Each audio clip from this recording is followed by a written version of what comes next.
Melina Meke Aloha. I'm Joshua Cooper, and welcome to Aloha, Sustainability in Hawaii, and Peace in our Pacific, the UN Sustainable Development Goals movement in Moana Nui Akea. Today we'll be looking at SDG 16, Peace, Justice, and Strong Institutions in our islands, creating a human rights culture in Hawaii.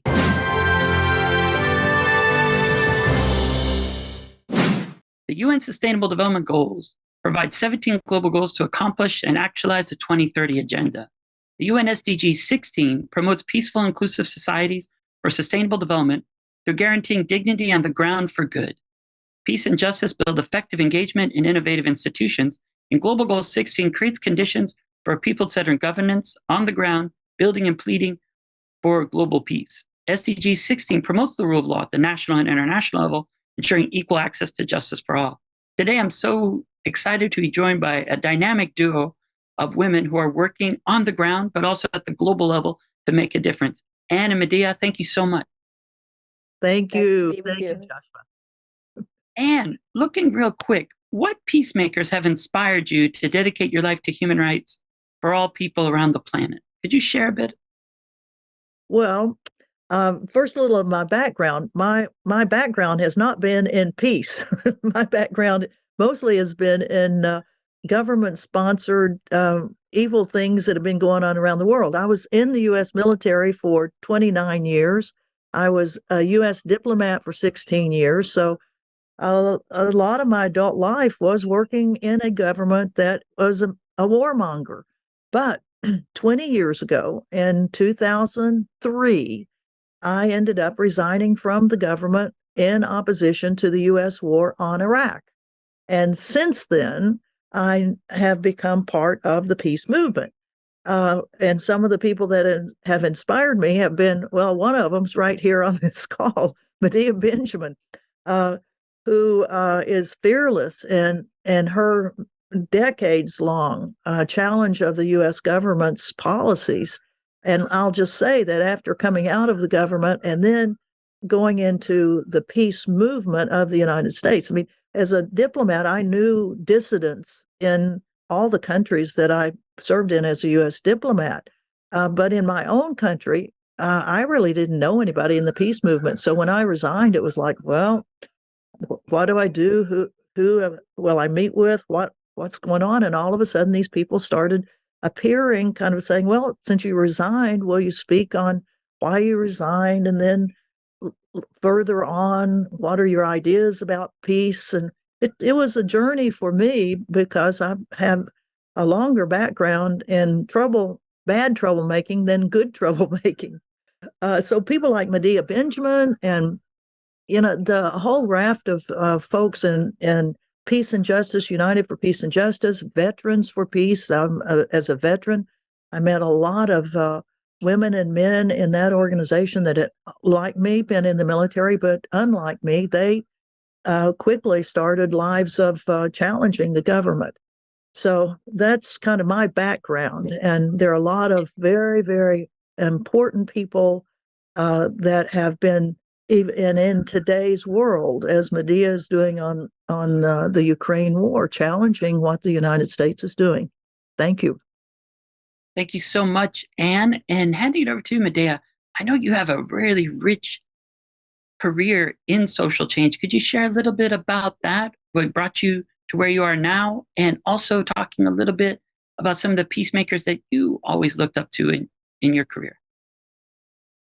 Well, my beginnings of activism was in high school when my sister's boyfriend was sent off to Vietnam, and 6 months later sent her back the ear of a Viet Cong to wear around her ear as a necklace.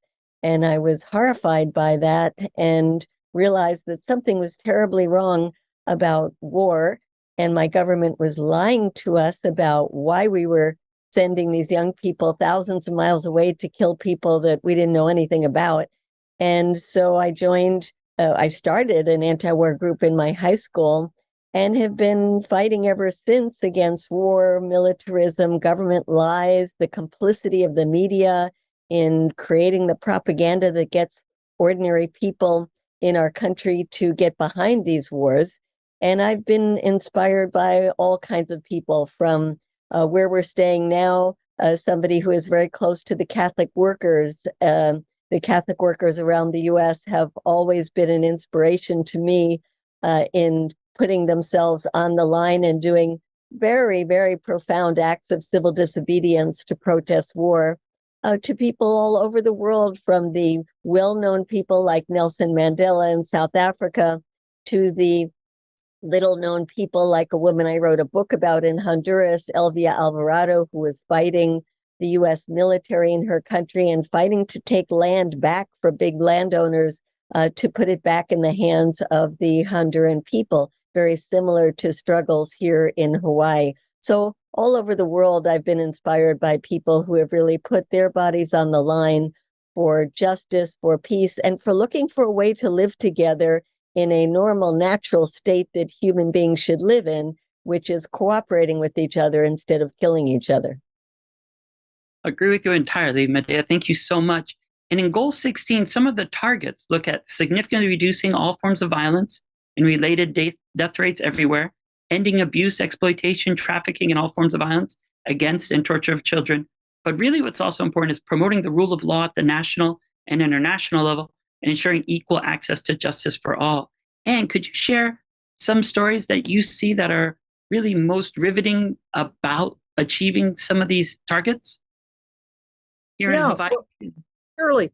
And I will mention that we are here on the Big Island right now. This is kind of like a remote thing for ThinkTech, and we know it's a challenge for you all because we're out in the middle of a rainforest. We're at Jim Albertini's farm, Malu'aina, and you'll probably hear, well, here's a rooster going, and there's going to be rain that's coming down. And Jim's been telling us some stories here of the things of rule of law in terms of challenging through the court system things that have been going on. For example, he in challenging nuclear issues, and back in the 80s when the Hawaii County was the first county essentially to say no nuclear weapons, submarines, anything coming into Big Island. And so he was telling us yesterday there were 500 people out on a pier to say to a Navy ship that was coming in that they knew was nuclear powered, you can't come in, you can't come in. And it turned out that he and 3 others jumped in front of that ship and ended up in federal prison for doing that. He also was telling us a story about, leafleting, of handing out leaflets about issues that we're concerned with. Can you hear the rain? Yeah, you hear the rain now. And that he and others were trying to leaflet on issues of militarism at military bases. And the court case of whether or not you can leaflet on around a military base and on a military base went all the way up to the Supreme Court. So here in Hawaii, there are rich cases of challenging, using the rule of law to challenge unjust policies. So the great history here in Hawaii that a lot of people don't know. I'm a recent resident, 20 years, but for everyone who grew up here, to remember or to find out really all the history of what's gone on here in Hawaii and how important it is for nonviolent civil disobedience, which we had lunch with Auntie Maxine yesterday, and then Jim was also a part of the 34 or 37, I guess, kapuna that were arrested at Mauna Kea in 2019 to challenge the desecration of the summit of Mauna Kea with all of these observatories. So there's a rich history here in Hawaii. Thank you. Oh, when you look at Hawaii, I remember when you look at Mokokeawe, it's such a sacred space. And definitely Jim diving into Hilo Bay to make sure that ship wouldn't come in is historic. But then also, most recently, you really could see it. It was one of the biggest revitalizations of the Kanaka Maoli movement for self-determination with Mauna Kea. But also, I recall the Day of Independence in November 28th, that really Mauna Loa began erupting again. Many people saw that as a sign, of course, that maybe it might reach Puhakaloa, as that's where you're at today. But really important space, and we're so glad that you are there calling in from that amazing place. Medea, can you share with us maybe a couple of the greatest hits of Global Goal 16 in your personal life and some of the most powerful peace movements that you think the world should be more aware of today? Well, when we talk about the rule of law, I think it's important to look at how the US and so many of the other countries that joined the US violated that rule of law with the invasion of Iraq. And that's important today because as we look at what's happening in Ukraine, where Russia violated the rule of law by going into Ukraine, we should look at how our bad examples set the stage for other countries to do that, especially when there is no accountability afterwards. I remember when we first started Code Pink, a women-led peace group to try to stop that war in Iraq, one of the first things we did was to go to Iraq. And I think it's so important to go to the countries where our government is having a negative influence and see what people there are saying. And we found the women there terrified about the potential of a US invasion because they knew they would have no way to protect themselves from the US bombs. And one of the things that we did that was really profound from a symbolic point of view is we asked the Red Cross if they could do a mobile blood donation unit at the site of an oil refinery, because we were saying that this was no blood for oil. We shouldn't invade Iraq to take advantage of their big oil reserves. And so the Red Cross set up this blood donation site at the oil refinery where women, Iraqi women and US women gave blood. And our whole, message was we should be giving blood to save lives, not shedding blood in taking lives.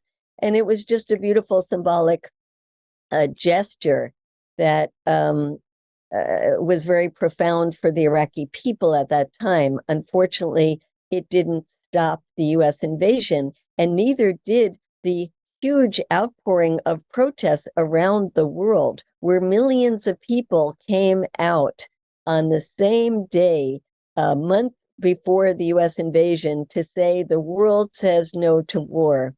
And it's important that we recall that, because I don't think the lesson should be that our governments didn't listen. I think the message should be that the people of the world were right, just as the message today should be the people of the world are calling on the leaders of all countries involved in the war in Ukraine to stop the senseless shedding of blood and instead negotiate. And I remember the marches, huge in New York City, but also around the world. It was a day for peace. And even the UN Secretary General, I believe he said at that point that a new superpower has been born, and he called it the people power movement. I remember those quotes because it was humanity uniting to say that we want a different future, a future that's rooted in fundamental freedoms, that guarantees human rights for all people, and that we can guarantee people have peace. And we know when we have differences, there's no way to solve them is by more bloodshed and dropping of bombs. So I definitely remember that experience. And I remember you visiting Maui at that time as well, Medea, and sharing with everyone, inspiring youth. And can you share with us a bit, looking now here in Hawaii, what do you think are some of the most pressing peace issues that we're facing here? But also, 20 years isn't that short of a time. What are some of the greatest gains on the ground that you've seen in creating this culture of peace and human rights here in Hawaii that can inspire the rest of the world? Well, I think taking what's happening right now. I mean, for the last year, we've been living with this issue of Red Hill, the jet fuel contamination of the drinking water of 93,000 people from the 20 tanks that were built in World War II in Kapukaki, Red Hill. that we have been telling the military for decades. These things are leaking. There's going to be a catastrophic leak. It's going to be a disaster. Close them down. And the military didn't listen. And neither really did our state officials. Our congressional delegation was not putting any pressure at all, saying, well, you know, it's a national security asset. The military knows what it's doing. Well, we found out in November of 2021, they certainly didn't know what they were doing. And the citizen protests that have continued for the last year and 3 months and will continue to have succeeded in getting the Department of Defense to say, yes, we are closing. Those tanks will never be used again. And now the issue is how fast they can get that fuel out. And they're taking their sweet time on it, in the opinion of many of the environmentalists and conservation people that really know what they're talking about, that waiting until the summer of 2024 is way too long, because there can be another catastrophic leak that will affect even more people than the 93,000 that we know. Those people, the suffering, you talk about human rights. I mean, it's a human right to have health and not have your own government poisoning you, which is what has happened to tens of thousands of people that were in the 17 residential areas around the Pearl Harbor area. And it's the same sort of thing of Camp Lejeune that you now see on TV, you know, the advertisements. If you lived at Camp Lejeune during this period, you know, you're now part of a lawsuit against the U.S. government. So sometimes it takes the catastrophes that can mobilize people to really go after what we knew was a terrible situation looming. You look at what's going on in Asia and the Pacific right now, of the increased militarization, the U.S. government saying China is our enemy. I mean, flat out coming out and saying this is our enemy, and really provoking the Chinese, it seems to me, between the massive armadas that we have in the South China Sea, of sending diplomatic and military delegations onto the island of Taiwan purposefully to antagonize the People's Republic of China. These are the crazy things that are going on while the U.S. is supplying the Ukrainians with war with Russia. And then here in the Asia Pacific, we see Pearl Harbor, Hickam Air Force Base, Schofield Barracks, Kaneohe Marine Base, all part of the movement of even more U.S. military into Asia and the Pacific. So you talk about human rights, the human rights of the people that live in Asia and the Pacific that are being violated by our own U.S. military, the continuation of this yet one more decade that we're seeing going on. When we look at this important issue, a call for demilitarization links up very well with a call for decolonization, even decarbonization. And Medea, maybe you could share with us some of the most pressing peace issues you see here in Hawaii on your visit, but also around the world, that we have to look at, with more and more focusing on Indigenous people's rights. And we could see that as well, building on what Anne was sharing about the fuel leakages. People are really starting to understand that economic, social, and cultural rights are really important human rights, not only the civil and political ones that we're fed in high school and civics classes, but that education is a human right, that healthcare is a human right, that housing is a human right. All these are essential elements for well-being. Absolutely. It was beautiful that Anne Wright, in our first day visiting the island of Oahu, had Kyle Hajihiro take us out on a demilitarization tour to show us how much of the island is, quote, owned by the military or taken over by the military, how much it has destroyed the indigenous way of life, that it was so much in tune with nature, and how much of it is being used to threaten the entire region with this adversarial position towards China. And so for me, it was such an important way of looking at the state of Hawaii as an important tentacle in this whole militarization that the U.S. has created. And in terms of other immediate examples of the destruction of the environment and war, I would like to bring us back to the issue of Ukraine, because I find it very disturbing that environmental movements around the world haven't joined in yet with the peace movement to demand an end to this war in Ukraine, because the Ukraine war is destroying the forests, the rivers, the water of Ukraine itself. The increased militarization, the production and the use of these weapons is so destructive to the environment and so intensive in the use of energy.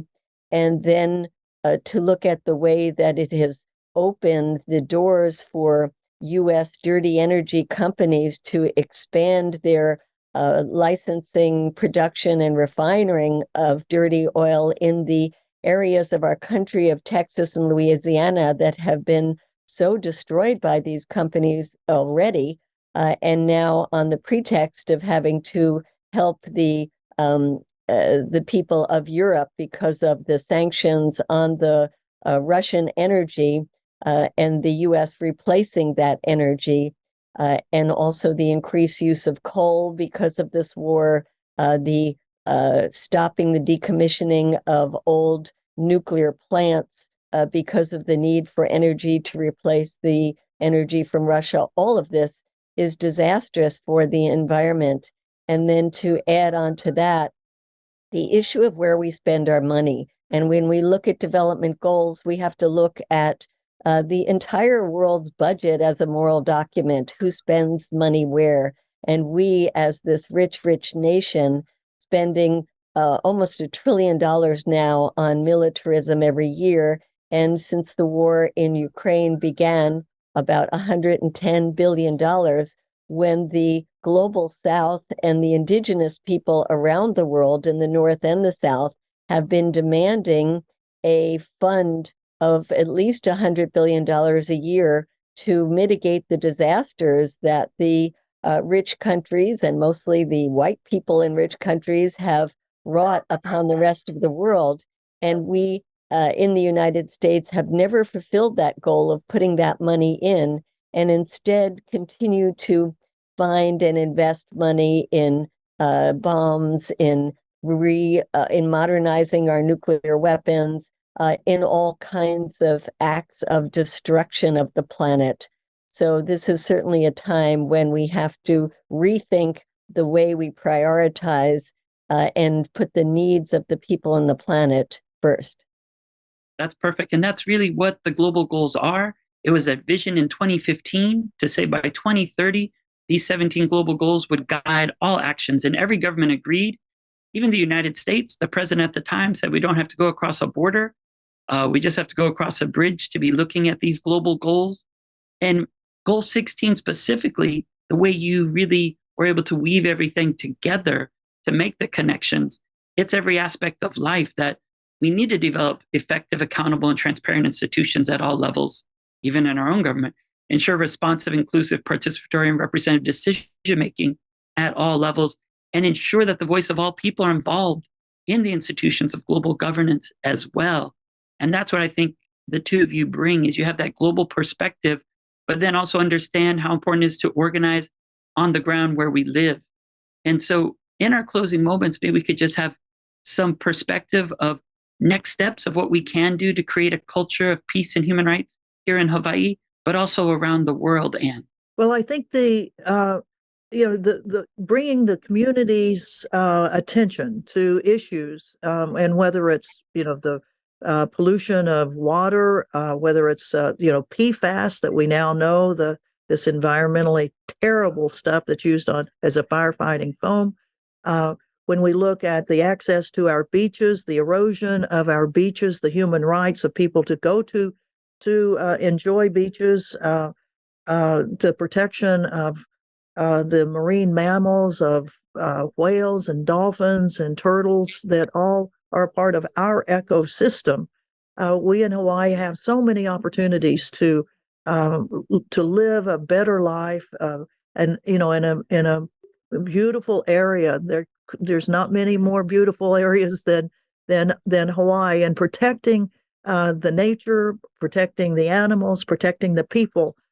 We have plenty of things we can be doing. And if every person would just pick out one of them or pick out two of them and do a little work on it every single day, we'll all live much more fruitful and productive lives. I want to invoke something that just inspired me, which was the meeting of President Lula from Brazil with the U.S. President Biden, because sometimes we feel very marginalized in this country. We feel that we're alone in our complaints and our desires for global change.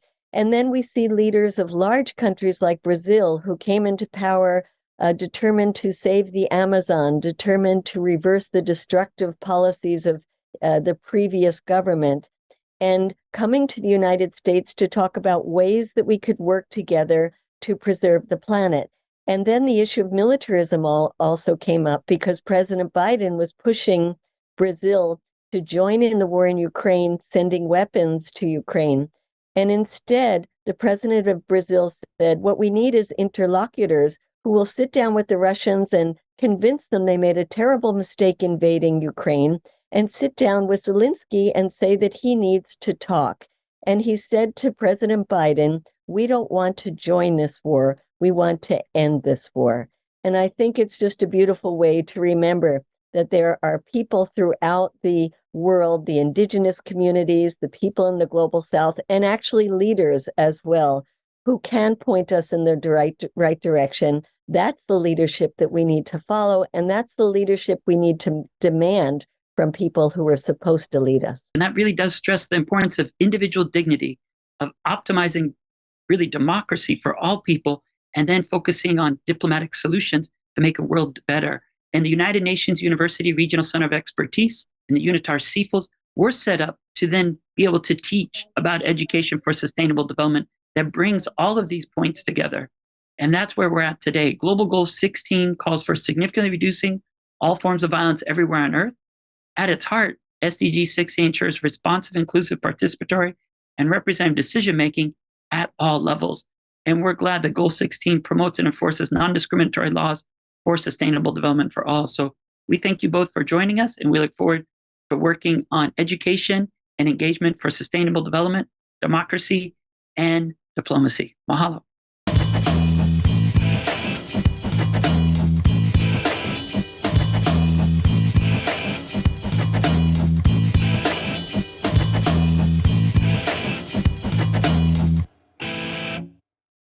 Thank you so much for watching ThinkTech Hawaii.